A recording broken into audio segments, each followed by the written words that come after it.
Hello friends, आज हम बात करने वाले हैं फाइवर के बारे में। आप लोगों ने हमारे वीडियो में देखा होगा कि हम लोगों ने आपको फाइवर के बारे में बताया है, हम लोगों ने freelancer.com के बारे में बताया है, गुरु के बारे में बताया है और हम लोगों ने अपवर्क के बारे में बताया है। बेसिकली हम लोगों ने फ्रीलांसिंग के बारे में हम लोगों ने आपको सारा कुछ नॉलेज दिया है। तो आज का हमारा जो एग्जाम्पल होने वाला है, ये हमारा एक केस स्टडी होने वाला है जिसमें हम बात करने वाले हैं फाइवर के केस स्टडी के बारे में। इसका हमारा वीडियो 3 पार्ट में होगा। पहला पार्ट में हम देखेंगे कि हम लोगों ने फाइवर से कैसे प्रोजेक्ट सेलेक्ट किया और सेकंड पार्ट में हम देखेंगे कि हम लोगों ने पार्टिकुलर प्रोजेक्ट को हम लोगों ने कितना कोड दिया, हम लोगों ने क्या उसके लिए कोटेशन दिया और तीसरे पार्ट में हम देखेंगे कि हमें पार्टिकुलर प्रोजेक्ट से हमें कितना अर्न हुआ और हमें क्या फीडबैक मिला क्लाइंट से। अगर आप हमारे चैनल पर फर्स्ट टाइम आए हो तो प्लीज़ हमारे वीडियो को लाइक कीजिएगा, सब्सक्राइब कीजिएगा। इसमें आपको फ्रीलांसिंग के बारे में, आपको एफिलिएट मार्केटिंग के बारे में, आपको डिजिटल मार्केटिंग के बारे में, आपको कंटेंट राइटिंग के बारे में, आपको इसके अलावा आपको 3D मॉडलिंग, एनसिस के बारे में आपको काफ़ी अच्छा इन्फॉर्मेशन मिलने वाला है, कंटेंट मिलने वाला है। आप घर बैठे भी अर्न कर सकते हैं। और जिनका बैकग्राउंड खासकर मैकेनिकल इंजीनियरिंग है उनके लिए काफ़ी अच्छा ये हमारा चैनल है। इस पर आपको सारा इन्फॉर्मेशन मिलेगा, कैसे आप 3D मॉडलिंग कर सकते हैं, आप कैसे एनसिस पे टेस्टिंग कर सकते हैं और इसकी मदद से आप कैसे फ्रीलांसिंग कर सकते हैं। तो चलते हैं, आज का वीडियो हम लोग शुरू करते हैं। आज का हमारा पहला पार्ट है फाइवर के बारे में। फाइवर पे हम कैसे प्रोजेक्ट सेलेक्ट करते हैं और कैसे हम प्रोजेक्ट को बिल्ड करते हैं। चलते हैं, शुरू करते हैं। आगे बढ़ने से पहले आप चाहो तो मुझसे सोशल मीडिया पे भी मुझसे जुड़ सकते हो। मैं वहाँ पर अपना केस स्टडी में अपना एक्सपीरियंस, अपना पोर्टफोलियो, अपना प्रपोजल वहाँ शेयर करता रहता हूँ। आप वहाँ से भी डाउनलोड कर सकते हो। तो प्लीज़ मुझे फॉलो कीजिए।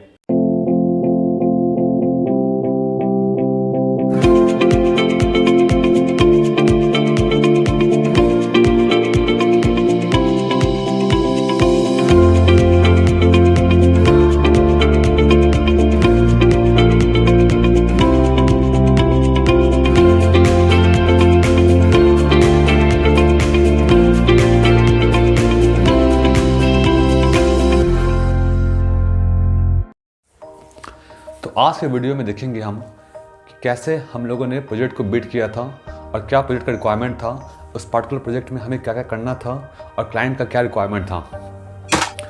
सबसे पहले समझ लेते हैं कि रिक्वायरमेंट क्या है प्रोजेक्ट का। हमें इस प्रोजेक्ट में फ्लैट प्लेट हीट एक्सचेंजर का हमें CFD टेस्टिंग करना है, जिसका मेस ग्रिड साइज 500,000 होगा।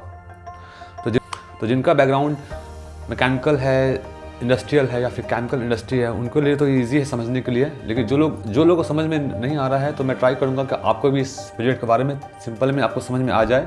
ये सिंपल सा प्रोजेक्ट के बारे में मैं बताना चाह रहा हूँ कि इस प्रोजेक्ट में क्या करना है। हमें फ्लैट प्लेट हीट एक्सचेंजर का CFD एनालिसिस करना है, जिसका मेस ग्रिड साइज़ 500,000 होगा।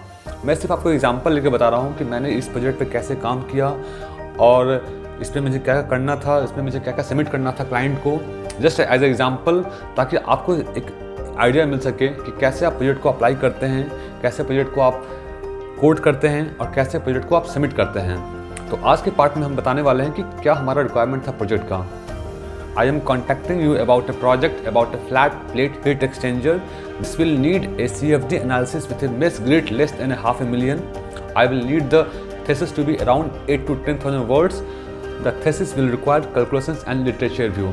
अब इस प्रोजेक्ट में क्लाइंट साफ साफ कह रहा है, उसका रिक्वायरमेंट है कि भाई एनसिस पे भी चाहता है कि उसका टेस्टिंग हो। एक पार्टिकुलर प्रोडक्ट का जो है फ्लैट प्लेट हीट एक्सचेंजर, उसका हमें CFD पे एनालिसिस करना है, टेस्टिंग करना है, जिसका मेस और ग्रिड साइज 500,000 होगा।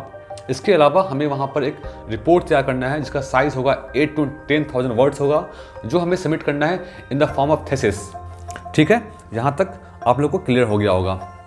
अब हम समझते हैं कि हमें ये प्रोजेक्ट कैसे मिला, मैंने इस प्रोजेक्ट को कैसे अप्लाई किया था या फिर मैंने इस प्रोजेक्ट को कैसे इसको हंट किया था।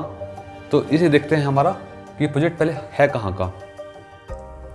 ये प्रोजेक्ट हमारा ग्रेट ब्रिटेन का है। इसका जो क्लाइंट है वे हमारा यूनाइटेड किंगडम का है और इसका एवरेज रिस्पॉन्स टाइम 1 आवर है। आप देख रहे होगे यहाँ पर हमारा कर्सर जहाँ पे शो कर रहा है, यहाँ पे शो कर रहा है कि ये हमारा रिटर्निंग बायर है। तो ये हमारा क्लाइंट है, UK का है और इससे मैं पहले भी काम कर चुका हूँ। ये हमारा एक रिटर्निंग बायर है। ऐसा मैंने पहले भी कहा था कि फाइवर पे हमारा 2 तरह से ऑप्शन होता है, या तो आप वहाँ पर बिडिंग करो या फिर वहाँ पे आप डायरेक्ट क्लाइंट से बात करो। अगर आपका पोर्टफोलियो अच्छा है या फिर आपका वहाँ पर गिग अच्छा है तो क्लाइंट्स आपसे डायरेक्टली अप्रोच करता है और ये आपसे डायरेक्टली अप्रोच करके आपको वहाँ पर प्रोजेक्ट अवार्ड कर देता है। कि अब हमारा फाइनल रिक्वायरमेंट हम समझेंगे इस प्रोजेक्ट में क्या है। हमें इस प्रोजेक्ट में हमें पहले 3D मॉडलिंग करना है, फिर हमें इसका CFD टेस्टिंग करना होगा और फिर हमें यहाँ पर रिपोर्ट तैयार करना होगा 8 to 10,000 वर्ड्स में।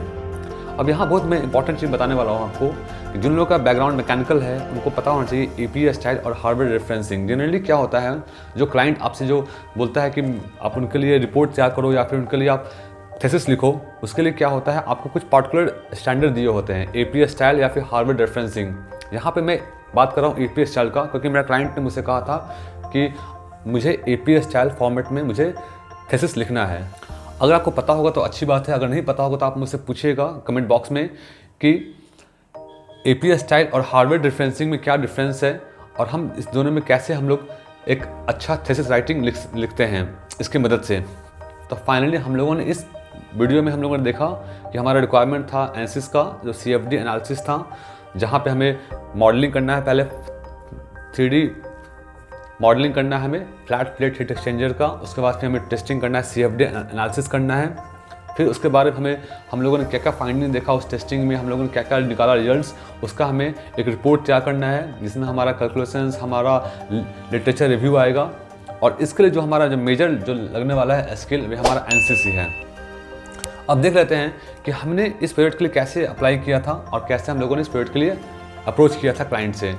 तो देखिए, दो तरीके होते हैं अप्रोच करने के। एक तो होता है आप ओपन बिडिंग कीजिए, अगर प्रोजेक्ट वहाँ पर पोस्ट किया गया है तो आप वहाँ पर बिडिंग कीजिए। और सेकंड तरीका है कि आप वहाँ पर आपका प्रोफाइल काफ़ी अच्छा रहेगा तो क्लाइंट आपसे डायरेक्टली आपसे अप्रोच करेगा और आपसे डिस्कस करेगा अपने प्रोजेक्ट के बारे में। तो मान लीजिए अगर आप फर्स्ट केस में हैं, अगर आप प्रोजेक्ट बिड करना चाह रहे हैं, अगर आप फ्रेशर हो, तो पहले क्या करना है, ध्यान रखना है कि जब भी इस तरह का कोई प्रोजेक्ट आता है तो आपको पहले इसके बारे में सारा इन्फॉर्मेशन निकाल लेना है कि फ्लैट प्लेट हीट एक्सचेंजर क्या होता है, CFD क्या होती है, मेस ग्रिड क्या होता है। तो आपको पहले उस प्रोजेक्ट के बारे में पूरा समझ लेना है, अंडरस्टैंडिंग ले लेना है with the help of Google, ताकि जब भी आपसे कोई क्वेश्चन पूछा जाए, क्लाइंट आपसे पूछता है, तो आप वहाँ पे प्रिपेयर रहो। आपको सारा इन्फॉर्मेशन पता होना चाहिए उस पार्टिकुलर प्रोजेक्ट के बारे में, ताकि क्लाइंट आपसे कोई भी क्रॉस क्वेश्चन पूछता है तो आप उसका आंसर दे सको। सेकंड स्टेप में क्या होता है कि अगर आपको रिक्वायरमेंट समझ में आ गया है तो अब आपको सिमिलर काइंड ऑफ पोर्टफोलियो भेजना है। ऐसा नहीं कि अगर आपसे सामने वाला एनालिसिस के बारे में आपसे बात करना चाह रहा है तो आप वहाँ पर लोगों का पोर्टफोलियो भेजो या फिर आप कंटेंट राइटिंग का पोर्टफोलियो भेजो, तो आपको सिमिलर काइंड ऑफ पोर्टफोलियो भेजना है। और सेकंड, हमें हमेशा बिजनेस प्रपोजल हमारे प्रोजेक्ट के रिलेवेंट भेजना है। जो हमारा प्रोजेक्ट का रिलेवेंट है, जो हमारा प्रोजेक्ट का रिक्वायरमेंट है, उसी के रिलेवेंट हमें अपना पोर्टफोलियो और साथ साथ हमें अपना बिजनेस प्रपोजल भी भेजना होता है। तभी क्लाइंट को लगेगा कि आपको इस प्रोजेक्ट के बारे में आइडिया है और आप इस प्रोजेक्ट को कर सकते हैं। और इस पर्टिकुलर प्रोजेक्ट के लिए मैंने 14 डेज़ का मैंने डेडलाइन दिया था क्लाइंट को, ताकि 14 डेज़ आपको इस ऐसे प्रोजेक्ट में लग ही जाएंगे प्रोजेक्ट कंप्लीट करने में। इसमें क्या होता है कि आपको 3 से 4 दिन आपको 3D मॉडलिंग मिलेगा, क्योंकि आपको 3D मॉडलिंग भी तो करना पड़ेगा particular flat plate heat exchanger का। सेकंड फिर क्या होगा, आपको मॉडलिंग के बाद क्या होगा, आपको टेस्टिंग करना होगा, तो उसमें आपको 3-4 दिन लग जाएंगे। फिर आपको उसका कैलकुलेशंस, फिर आपका उसका थीसिस राइटिंग, फिर बहुत सारे काम होते हैं। तो आप एक सेफ साइड में आप 14 डेज़ का आप यहाँ पर डेडलाइन ले सकते हो। तो मैंने भी यहाँ पर 14 डेज़ का डेडलाइन दिया है। तो आई होप आज का जो वीडियो है इसके बारे में मैंने आपको क्लियर कर दिया होगा। मैंने इस वीडियो में सिर्फ पहला पार्ट था, इसमें मैं बताने वाला था कि मैंने कोई भी प्रोजेक्ट को मैं कैसे सिलेक्ट करता हूँ और मैंने उस प्रोजेक्ट के लिए मैंने कैसे अप्लाई किया था। आई होप आपको वीडियो अच्छा लगा होगा।